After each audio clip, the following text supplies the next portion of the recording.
Capítulo 2, continuação. Quinto princípio. É difícil manter as graças recebidas de Deus. É penosíssimo, graças à nossa fraqueza e fragilidade, mantermos as graças e tesouros que recebemos de Deus. Primeiro, carregamos esse tesouro muito mais valioso do que os céus e a terra, e vasos frágeis. 2 Coríntios 4:6. Isto é, num corpo corruptível e fraco, e numa alma vacilante, que por muito pouco se deixa deprimir ou perturbar. Segundo, os espíritos malignos, ladrões astutos que são, podem nos pegar de surpresa e roubar tudo quanto possuímos. Dia e noite nos vigiam à procura do momento certo. Vagam sem parar, buscando nos devorar e roubar de nós, num piscar de olhos, por um único pecado, toda a graça e mérito que leváramos anos para conquistar. Sua malícia e experiência, sua astuta e números nos deveriam fazer temer, e muito, que nos acontecesse um tamanho infortúnio. Pessoas mais ricas em graças e virtudes, mais experimentadas e avançadas em santidade do que nós, foram pegas desprevenidas e despojadas de tudo. Quantos cedros do Líbano, quantas estrelas do firmamento vimos nós, com imensa tristeza, cair e perder em pouquíssimo tempo sua altivez e brilho. O que causou tal reviravolta inesperada? Não a falta de graça, pois esta não é negada a ninguém. Foi uma falta de humildade. Tais pessoas se julgaram mais fortes e autossuficientes do que realmente eram. Criam-se capazes de manter seus tesouros seguros. Criam ser a sua suficientemente segura e seus cofres suficientemente fortes para guardar o seu precioso tesouro de graça. Foi graças a este fiar-se inconsciente em si mesmo, ainda que lhes parecesse que estavam se fiando apenas na graça de Deus, que o Senhor, perfeitamente justo, os deixou a si mesmos e permitiu que fossem roubados. Se esses apenas houvessem conhecido a maravilhosa devoção que dentro em pouco hei de explicar, teriam confiado seu tesouro a Maria, a Virgem poderosa e fiel. Esta o teria guardado como se fora seu. Teria até mesmo julgado esta confiança uma obrigação de justiça. Terceiro, é difícil perseverar em santidade por causa da influência excessivamente corruptora do mundo. O mundo é tão corrupto que parece quase inevitável que os corações religiosos sejam poluídos, se não por lama, ao menos por poeira. É algo milagroso alguém se manter firme em meio a esta tormenta e não ser varrido embora. Navegar este mar bravio e não se afogar, ou ser roubado por piratas. Respirar este ar pestilento e não ser por ele contaminado. É Maria, a Virgem singularmente fiel, sobre a qual Satanás não teve poder algum, que a obra este milagre por aqueles que nela verdadeiramente se fiam. 2. Marcas das devoções falsas e autênticas a Maria. Agora que já estabelecemos estas 5 verdades básicas, e ainda mais necessário escolher a verdadeira devoção a Nossa Senhora, pois agora, mais do que nunca, há falsas devoções que podem se passar por verdadeiras. O diabo, qual um falsificador e enganador engenhoso e experimentado, já desviou e arruinou muitos cristãos por meio de devoções fraudulentas a Nossa Senhora. Dia a dia vale-se ele de sua experiência diabólica para levar muito mais à perdição, enganando-os, embalando-os para dormir no pecado, e lhes assegurando que até mesmo umas poucas orações, ainda que mal rezadas, e umas tantas outras práticas exteriores, inspiradas por ele mesmo, são devoções autênticas. Um falsificador de moedas, no geral, falsifica apenas as de ouro e prata, e raramente as de outros metais, pois estas dificilmente valeriam o trabalho.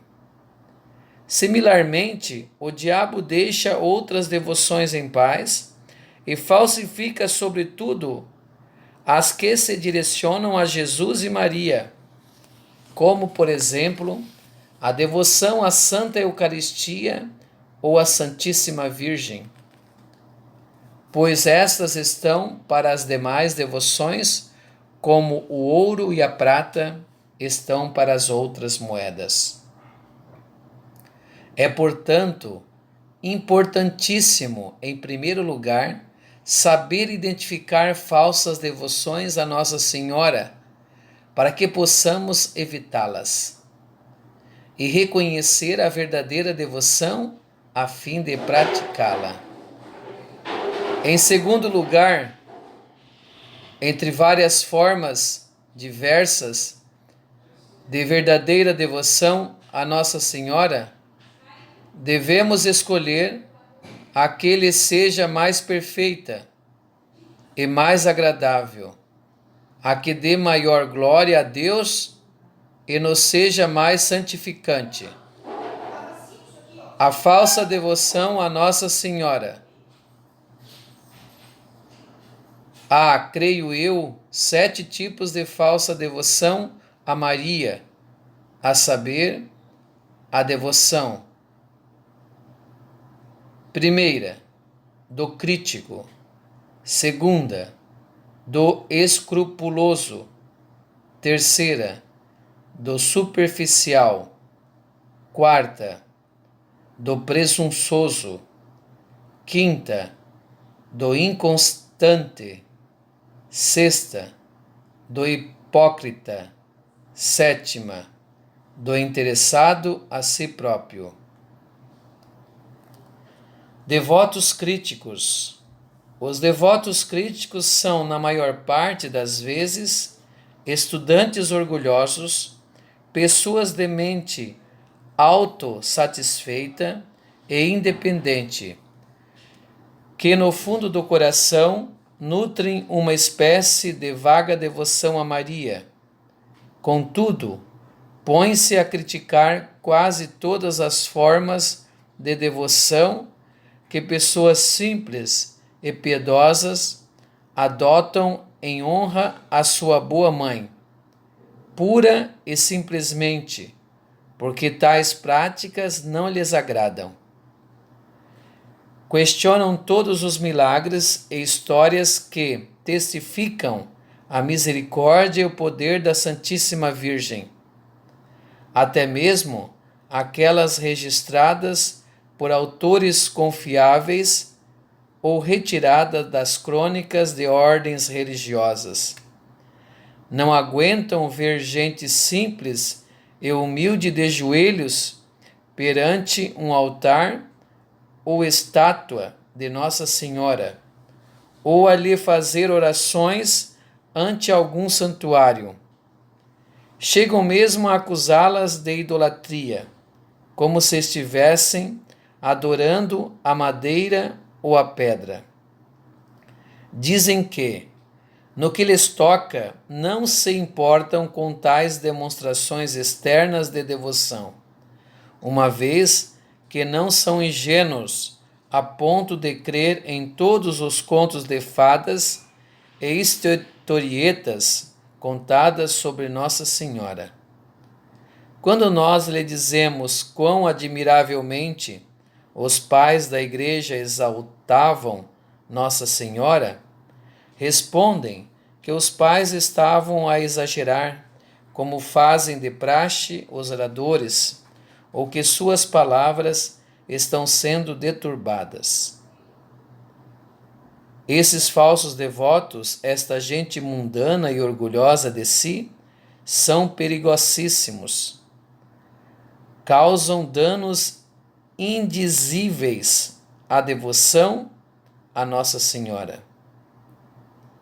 Fingindo corrigir abusos, só fazem desviar as pessoas da devoção. Devotos escrupulosos. Devotos escrupulosos são os que imaginam estar diminuindo o filho ao honrar a mãe. Temem que, ao exaltar Maria, estão fazendo pouco caso de Jesus.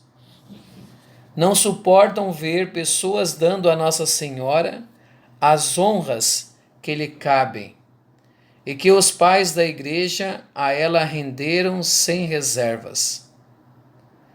Dá-lhes nos nervos ver mais pessoas se ajoelhando perante um seu altar do que ante o Santíssimo Sacramento, como se um ato estivesse em desacordo com o outro, ou como se os que rezam a Nossa Senhora não estivessem rezando por meio dela a Jesus. Não querem falar com ela ou rezar a ela muito frequentemente. Aqui estão algumas coisas que dizem: que bem fazem todos esses rosários, essas confrarias e devoções exteriores a Nossa Senhora? Há nisto tudo muita ignorância. É fazer chacota da religião. Falemos sobre quem é devotado a Jesus e muitas vezes pronunciam o seu nome sem a devida reverência. Temos de ir diretamente a Jesus, uma vez que Ele é o nosso único mediador. Temos de pregar Jesus. Eis aí uma devoção sadia. Há alguma verdade no que dizem, mas o que daí retiram para se opor à devoção de Nossa Senhora é traiçoeiro. É um laço sutil do maligno, mascarado sobre o pretexto de se promover um bem maior. Pois nunca rendemos mais honra a Jesus do que ao lhe honrarmos a mãe. E nós a honramos pura e simplesmente a fim de honrá-lo mais perfeitamente. Vamos a ela apenas como um caminho levando ao fim que buscamos, Jesus, seu Filho. A Igreja, junto com o Espírito Santo, bendiz primeiro Nossa Senhora e depois Jesus. Bendita sois vós entre as mulheres, e bendito é o fruto do vosso ventre, Jesus. Lucas 1,42. Não que Maria seja maior que Jesus, ou mesmo uma sua igual. Isso seria uma heresia intolerável. A fim, porém, de bendizermos Jesus mais perfeitamente, temos de primeiro bendizer Maria. Digamos com todos quantos lhe são realmente devotos, a despeito dos seus falsos e escrupulosos devotos. Ó Maria bendita, sois vós entre as mulheres, e bendito é o fruto do vosso ventre, Jesus. Devotos superficiais. Os devotos superficiais são pessoas cuja devoção inteira à Nossa Senhora consiste em práticas exteriores. Apenas a parte exterior da devoção lhes é de algum apelo, porque não tem qualquer espírito interior. Rezam muitos rosários com pressa e assistem a muitas missas distraidamente. Participam de procissões a Nossa Senhora sem qualquer fervor interior. Juntam-se às suas confrarias sem reformar sua vida, ou refrear suas paixões, ou imitar as virtudes de Maria. Tudo o que lhes é de algum apelo é o aspecto emocional desta devoção, mas a sua substância não lhes importa. Se, em suas devoções, não se sentem um calor no coração, creem estar fazendo nada, irritam-se e largam mão de tudo, ou, por ora, só fazem as coisas quando têm vontade. O mundo está repleto desses devotos ocos. Contudo, não há poucos, até mesmo entre os devotos mais críticos, que entendem a devoção interior como o aspecto essencial e se esforçam para adquiri-la, negligentes quando há uma expressão externa razoável que acompanha sempre a verdadeira devoção. Devotos presunçosos. Os devotos presunçosos são pecadores que dão vazão irrestrita às suas paixões ou ao seu amor ao mundo, e que, sob o belo nome de cristãos e servos de Nossa Senhora, escondem orgulho, avareza, luxúria, bebedeira, ira, imprecações, calúnias, injustiças e outros vícios.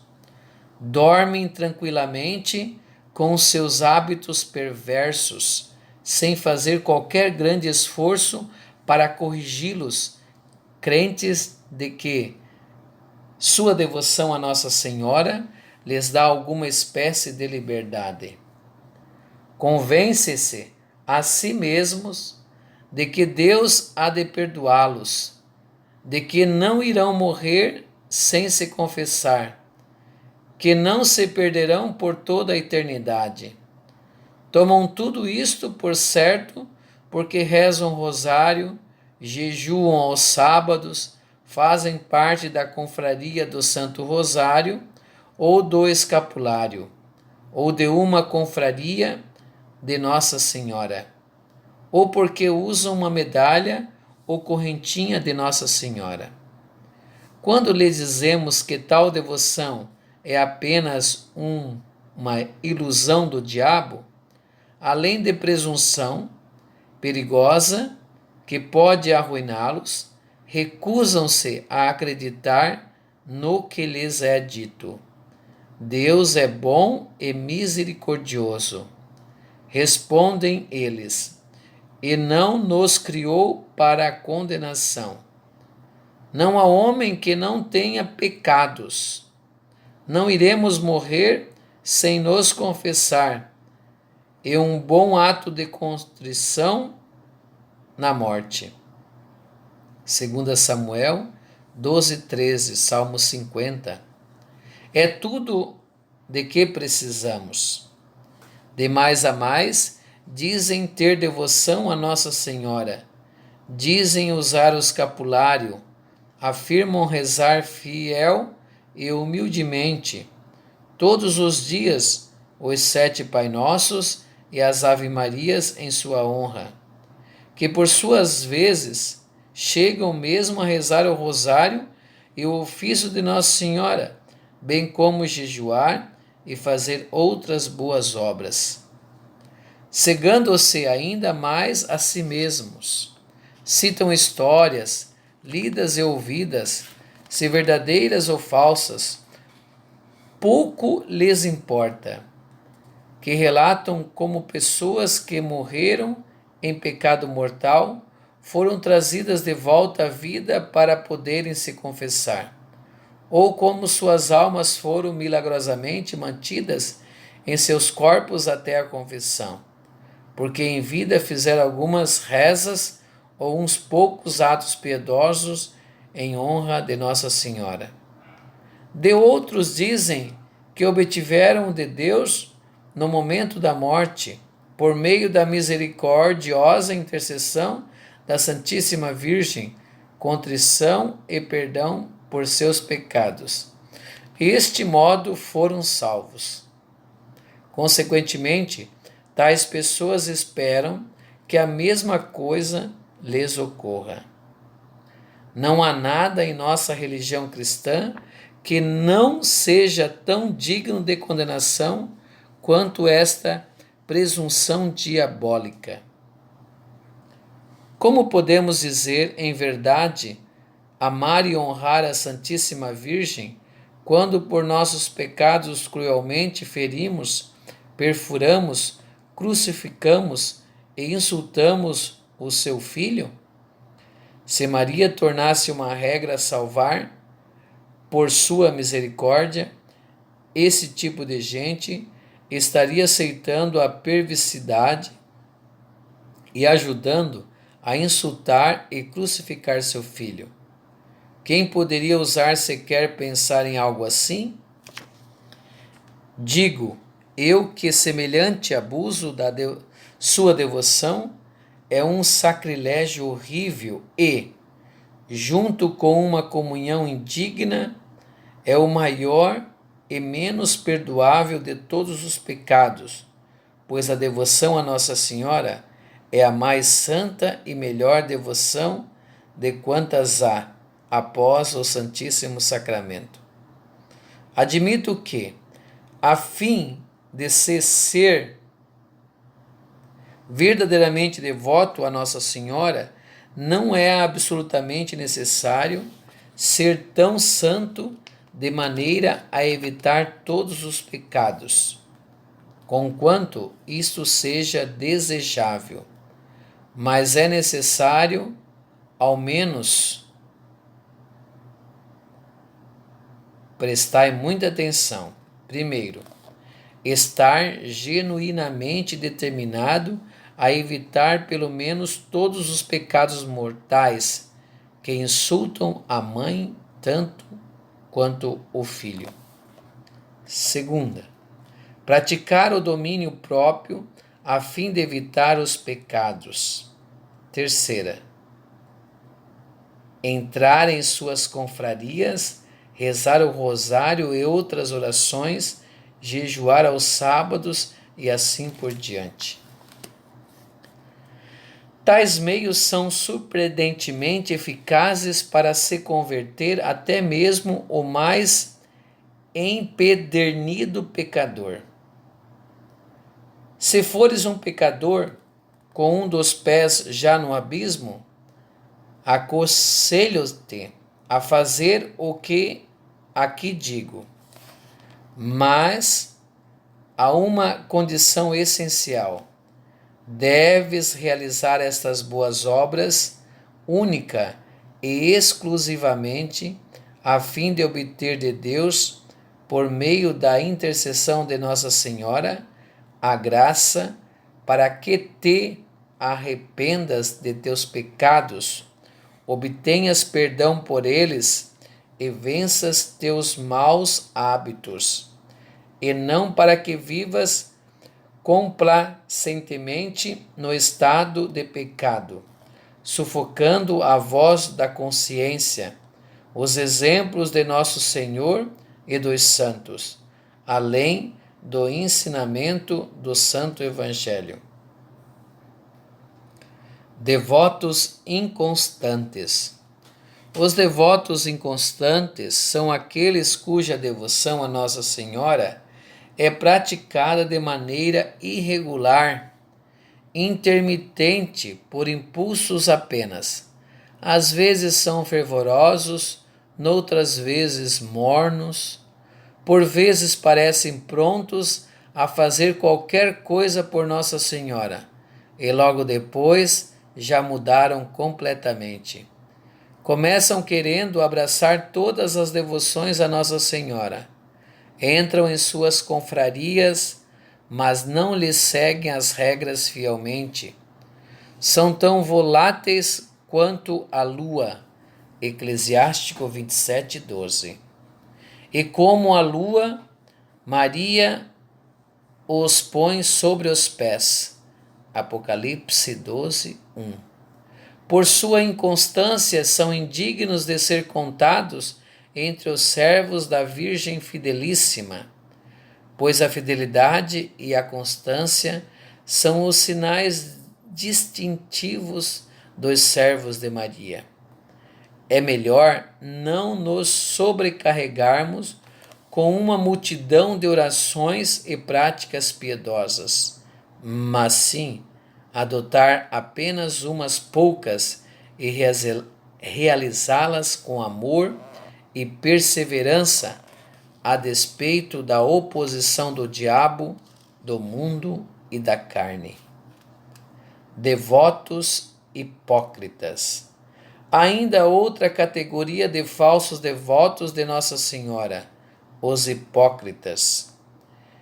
Estes escondem seus pecados e hábitos maus sobre o manto da Santíssima Virgem, a fim de que tenham perante o próximo figura diversa do que são de fato. Devotos interessados em si próprios. Depois, há os devotos interessados a si próprios, que a ela recorrem apenas a fim de vencer uma ação judicial, escapar de algum perigo, ser curado de alguma enfermidade ou ter alguma necessidade similar satisfeita.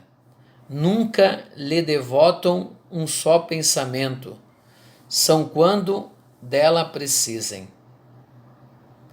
Tais pessoas não são aceitáveis nem a Deus nem a sua mãe. Cabe-nos, portanto, evitar com quantas forças temos cairmos na categoria dos devotos críticos, que em nada creem e em tudo encontram defeitos, dos escrupulosos que, por respeito a nosso Senhor, temem carregar nas tintas da devoção a Nossa Senhora. Aos devotos exteriores, cuja devoção consiste inteiramente de práticas exteriores. Dos devotos presunçosos que, sobre um disfarce de devoção fictícia de Nossa Senhora, esbanjam-se nos pecados. Dos devotos inconstantes, que sendo instáveis mudam suas práticas devocionais ou as abandonam de todo a menor tentação. Dos hipócritas que entram em confrarias e usam emblemas de Nossa Senhora apenas para passarem como boas pessoas. Finalmente, dos devotos interessados a si próprios, que rezam a Nossa Senhora apenas para serem libertos de doenças corpóreas ou para obter benefícios materiais. Segundo ponto: marcas da devoção autêntica a Nossa Senhora. Após explicar e condenar as falsas devoções à Santíssima Virgem, havemos agora de descrever brevemente o que é a verdadeira devoção. É interior, confiável, santa, constante e desinteressada. Primeiro, a verdadeira devoção a Nossa Senhora é interior, isto é, surge de dentro da mente e do coração e se segue a estima que por ela temos, a alta conta no qual lhe temos a grandeza e o amor que por ela sentimos. O segundo lugar é confiável, isto é, enche-nos de confiança na Santíssima Virgem, a confiança que tem uma criança por sua mãe amorosa. É coisa que nos leva a recorrer a ela em qualquer necessidade do corpo e alma, e isto com grande simplicidade, confiança e afeição. Imploramos a sua ajuda sempre, em todos os lugares e por todas as coisas. Oramos a ela para que nossas dúvidas sejam esclarecidas, para que sejamos colocados de volta no caminho certo, se nos desviarmos, para que sermos fortalecidos quando estamos a fraquejar, para sermos reerguidos quando pecarmos, encorajados quando desanimados, para que sejamos libertos de nossos escrúpulos, consolados nas tribulações, nas cruzes e nos desapontamentos da vida. Finalmente, em todas as nossas aflições de corpo e alma, naturalmente nos voltamos a Maria em busca de ajuda, sem jamais temer importuná-la ou desagradar nosso Senhor. Em terceiro lugar, a devoção genuína a Nossa Senhora é santa, isto é, leva-nos a evitar o pecado e a imitarmos as virtudes de Maria. As suas 10 principais virtudes são humildade profunda, fé viva, obediência cega, orações incessantes, autonegação constante, pureza ímpar, amor ardente, paciência heróica, amabilidade angélica e sabedoria celeste. Quarto, a verdadeira devoção a Nossa Senhora é constante, é coisa que nos dá força para fazermos o bem e nos impede de abrir mão demasiadamente fácil de nossas práticas devocionais. Dai-nos a coragem de nos opormos às modas e máximas do mundo, às humilhações e inclinações desordenadas da carne e às tentações do diabo. Assim, pois, uma pessoa verdadeiramente devota a Nossa Senhora não é instável, irrequieta, escrupulosa ou covarde. Não dizemos, porém, que tal pessoa nunca peca ou que seus sentimentos devocionais nunca se alteram.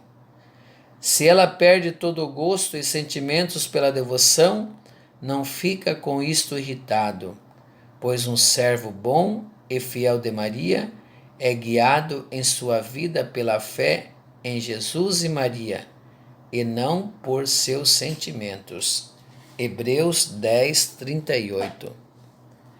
Quinto, A verdadeira devoção a Maria é desinteressada, inspira-nos a buscar apenas a Deus em Sua Santíssima Mãe, e não nós mesmos. O verdadeiro súdito de Maria não serve a sua rainha ilustre para ganhos egoístas.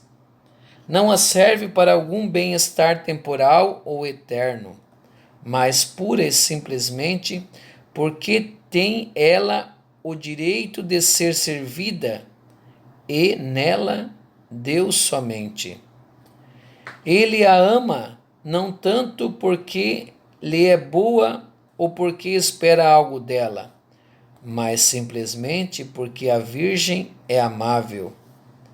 Eis aí porque a ama e serve com tanta fidelidade, tanto no cansaço e na aridez da alma, quanto no fervor doce e sensível.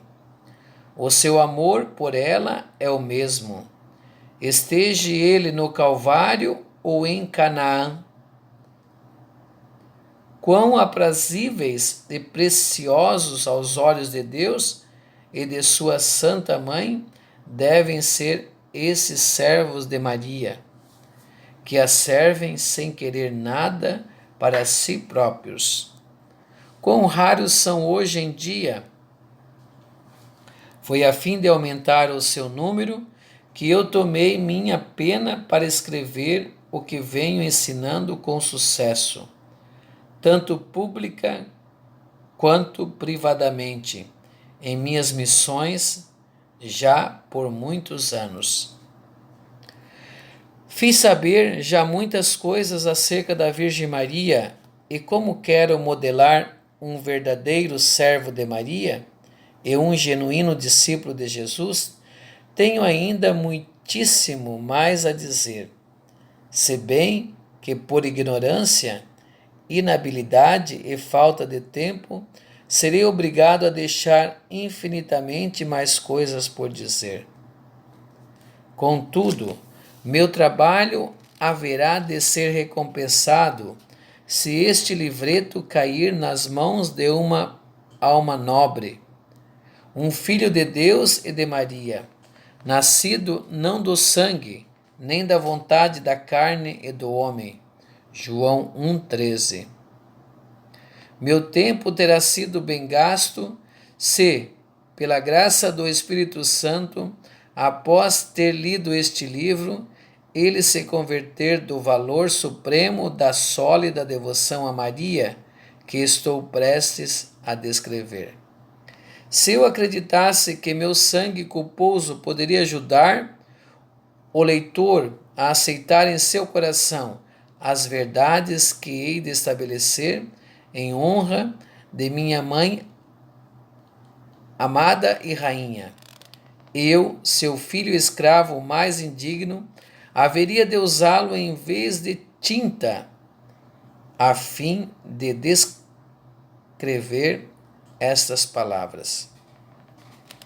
Esperaria encontrar almas fiéis que, graças à sua perseverança na devoção que hei de ensinar, a recompensarão pelas perdas sofridas em razão de minha ingratidão e infidelidade.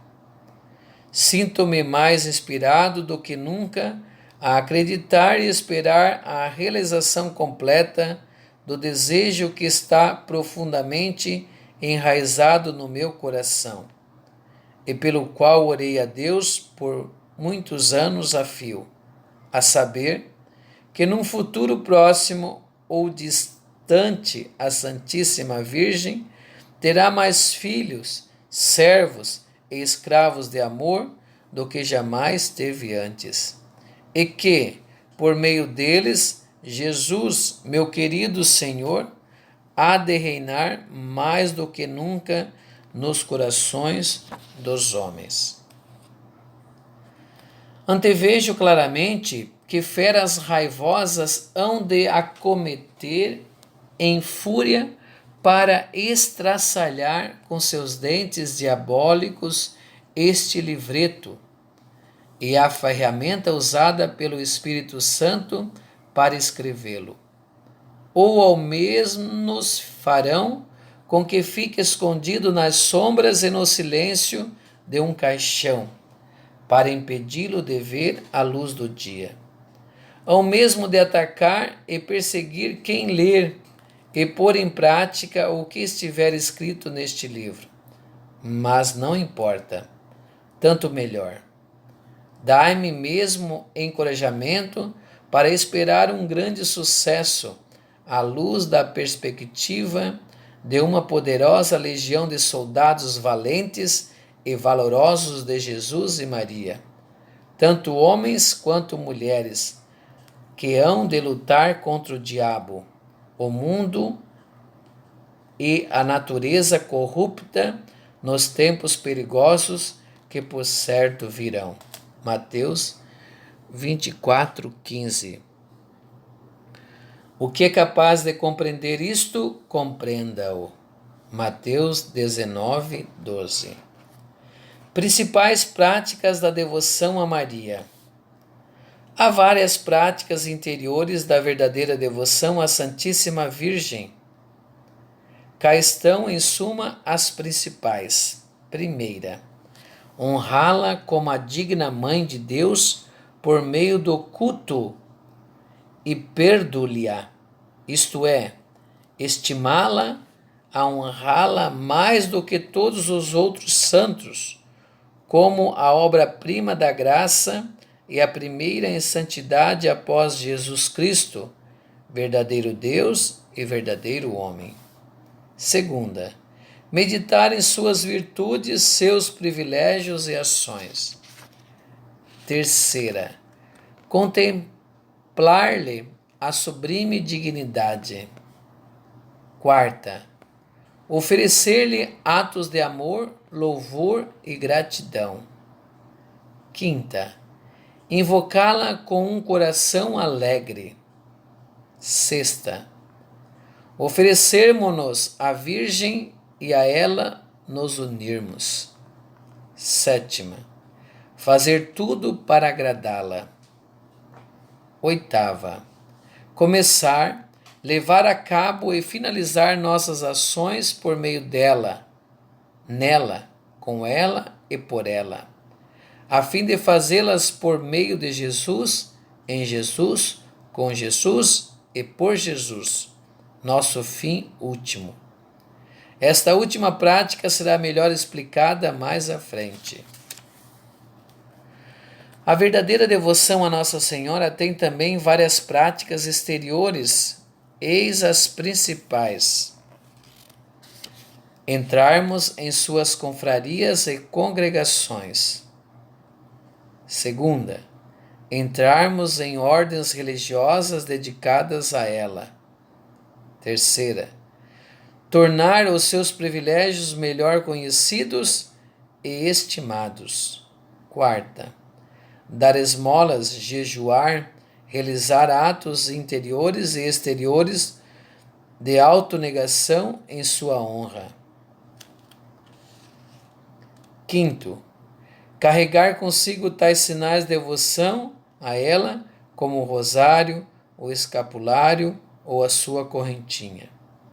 Sexta, recitar com atenção, devoção e reverência as 15 dezenas do rosário em honra aos 15 principais mistérios de Nosso Senhor, e ao menos 5 dezenas em honra dos mistérios gozosos, a Anunciação, a Visitação, o Nascimento de Nosso Senhor, a Purificação, o Encontro do Menino Jesus no Templo, ou os mistérios dolorosos, a agonia no jardim, a flagelação, a coroação de espinhos, o carregamento da cruz e a crucificação, ou os mistérios gloriosos, a ressurreição de Nosso Senhor, a ascensão, a descida do Espírito Santo, a assunção de Nossa Senhora, corpo e alma até o céu, a coroação de Maria pela Santíssima Trindade.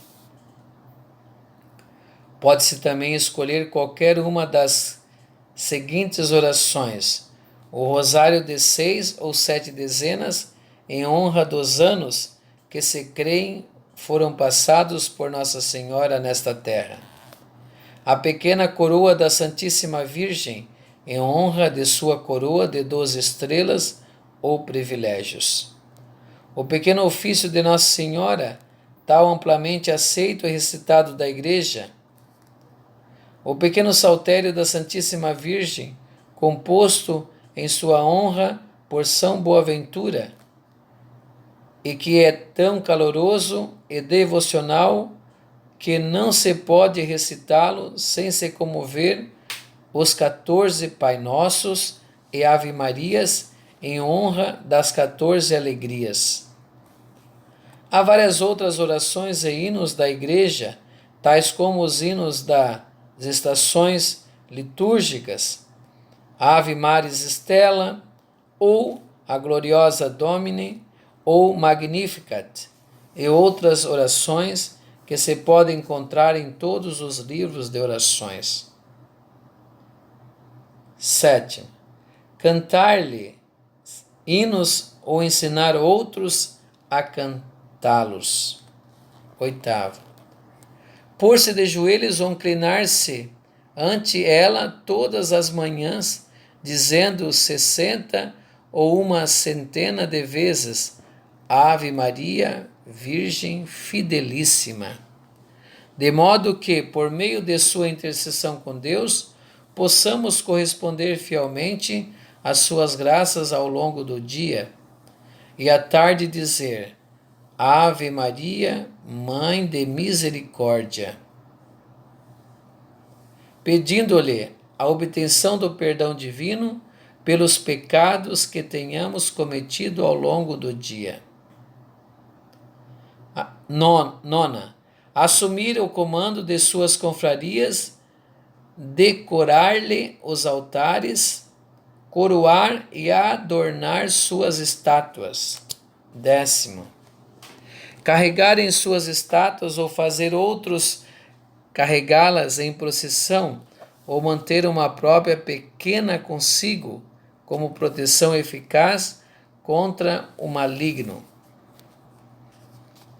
11. Fazer com que se lhe façam estátuas ou com que seu nome seja gravado e colocado nas paredes de igrejas ou casas e nos portões e entradas de cidades, igrejas e casas. 12. Dar-se a ela solenemente por meio de uma consagração especial. O Espírito Santo inspirou em almas santas outras práticas de verdadeira devoção à Santíssima Virgem, todas utilíssimas para se alcançar a santidade. Você as pode ler detalhadamente em Paraíso Aberto a Filágia, coleção de muitas devoções praticadas por pessoas santas em honra à Santíssima Virgem, compiladas pelo padre Paul Barry, da Sociedade de Jesus. Tais devoções são uma ajuda maravilhosa para as almas buscando a santidade, desde que praticadas de modo digno, isto é,